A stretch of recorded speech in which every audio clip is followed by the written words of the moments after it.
भारतीय चित्रपटसृष्टीतील पार्श्वगायनाच्या इतिहासातील एक सुवर्णपान म्हणजे लता मंगेशकर अर्थात लता दीदी यांची आज जयंती। लता दीदींचा जन्म 28 सप्टेंबर 1929 रोजी इंदूरमध्ये झाला। त्यांचे बालपण सुरांनी भारलेले होते।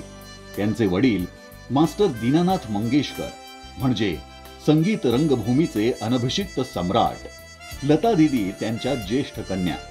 वडिलांकडून त्यांना संगीताचा वारसा लाभला।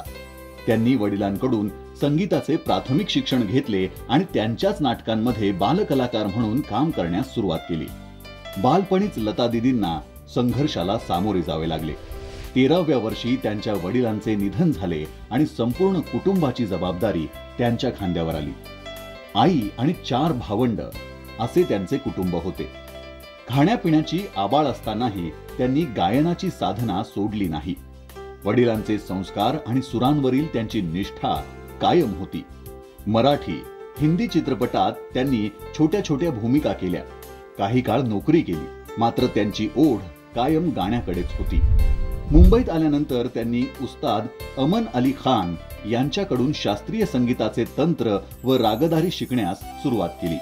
नाचू या गडे खेळू सारी मनी हौस भारी हे पहिले मराठी गाणे गायले, तर एक सपूत की दुनिया बदल दे तू हे त्यांचे पहिले हिंदी गाणे।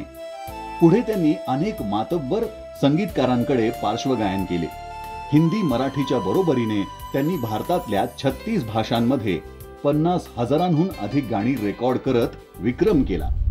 लता दीदी चित्रपटसृष्टीतल्या पहिल्या महिला आहेत ज्यांना भारतरत्न आणि दादासाहेब फाळके पुरस्काराने सन्मानित करण्यात आले। त्यांचे संपूर्ण आयुष्य हे केवळ एका यशस्वी गायिकेचे नव्हे, तर एका आदर्श मुलगी, जबाबदार बहीण आणि कुटुंबासाठी स्वतःला झोकून देणाऱ्या स्त्रीचे प्रतीक आहे।